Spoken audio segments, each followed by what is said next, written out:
From KUNC and the NPR network, this is In The NoCo. I'm Erin O'Toole. This year not only marks the 250th birthday of the United States, it is also the 150th anniversary of Colorado becoming a state. But it was not an easy journey to get there. In December of 1875, a group of 39 elected delegates from what was known as the Colorado Territory gathered on the third floor of a brick building in Denver. Their mission was to lay out a constitutional framework for the state of Colorado on a very tight deadline. Congress had given them an ultimatum. If they could not write and pass a constitution by July of 1876, Colorado would not become a state.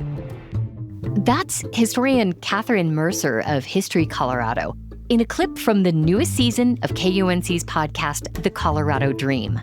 The first episode is out now, and it looks into some of the lesser-known challenges that Colorado faced as it inched toward statehood. I'm joined now by KUNC's interim news director and host of The Colorado Dream, Stephanie Daniel. Hi, Stephanie. Hi, Erin. Thanks for having me. So, Stephanie, Colorado becoming a state was a complicated process. It took 5 tries to get there, and it left certain groups of people out. Yes. In episode 1, you talk about how that came in the form of displacing native nations from their homelands in what was then the Colorado Territory. Why was that seen as an acceptable part of getting closer to statehood? Yeah, Erin, that is a great question. So I think most people know that Native nations were the original inhabitants of the United States. And I think one of the big things is if you are trying to create a state and you need people to come here, so if you've got settlers coming here, if you've got Europeans, ex-slaves were coming here, other people, they needed land to settle on.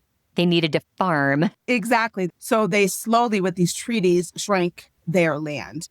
And the more land that was available for people to come here, the closer that Colorado got to statehood, they needed to have a population here to become a state.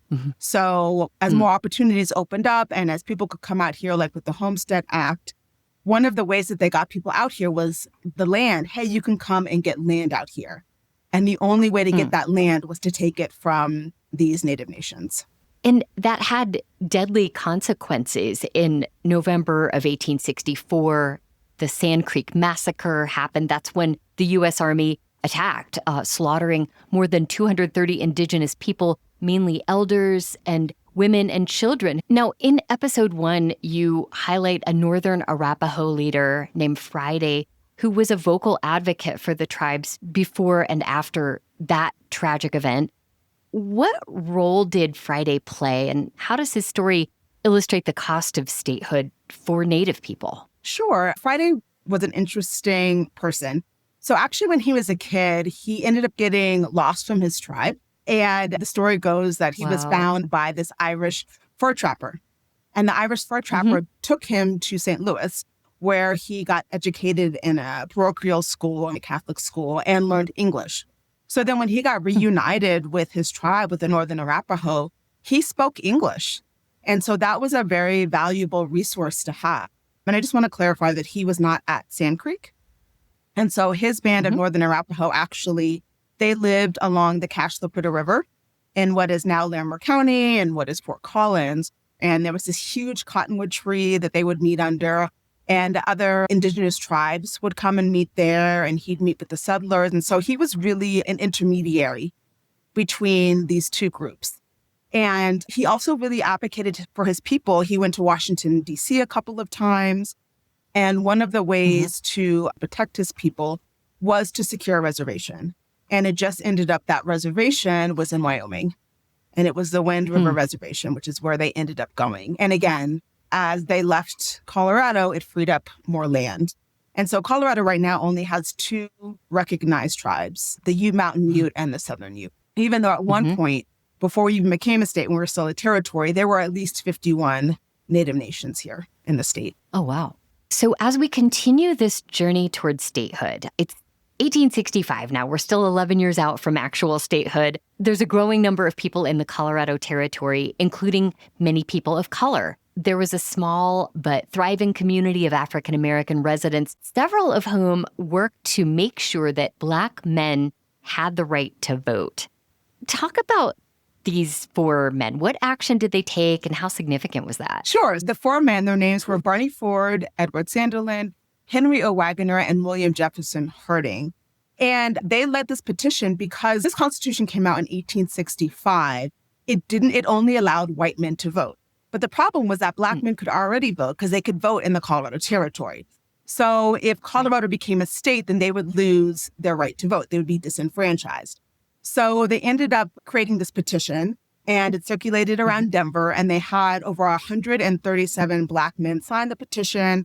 They wrote articles in newspapers. So the residents of the Colorado Territory voted for the Constitution, and then it had to go to Congress. So Congress approved it, but it eventually got vetoed by President Andrew Johnson. But what was interesting is that 2 years later, in 1868, Congress passed the Territorial Suffrage Act, and it allowed Black men in territories to vote. So these four Black men here in Denver really were the impetus to Black men in all territories being able to vote. And that actually happened before Black men in states could vote. I love that. Stephanie, the Colorado Dream podcast has always been focused on how different groups of people strive for a better life.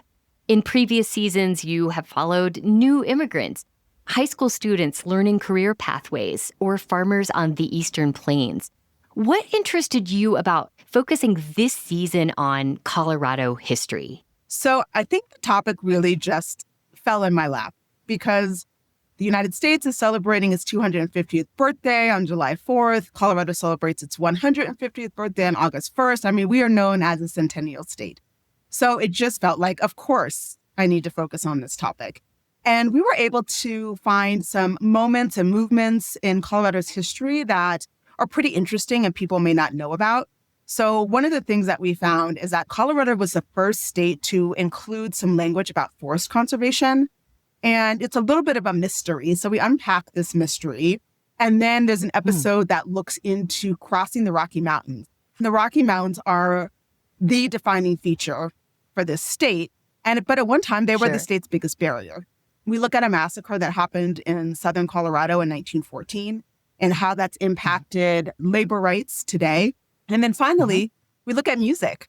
I think a lot of people don't realize that Colorado has a very rich musical history. They might just think about Red Rocks, but we go deeper into that. So I'm excited for people to hear this season. I think it's a little bit different from what we've done in the past. Yeah, I think if you've lived here forever or you've lived here only for a little while, you're going to learn something new about Colorado that you didn't know before. So that's great. Absolutely. Stephanie Daniel is the host and creator of The Colorado Dream. Thanks so much for joining me. Thanks for having me, Erin. It's always a pleasure. New episodes of The Colorado Dream are available every Monday through the end of this month. Listen online or find The Colorado Dream anywhere you get podcasts. We'll have a link in our show notes and at KUNC.org. That's it today for In The NoCo. I'm Erin O'Toole. Thanks so much for listening.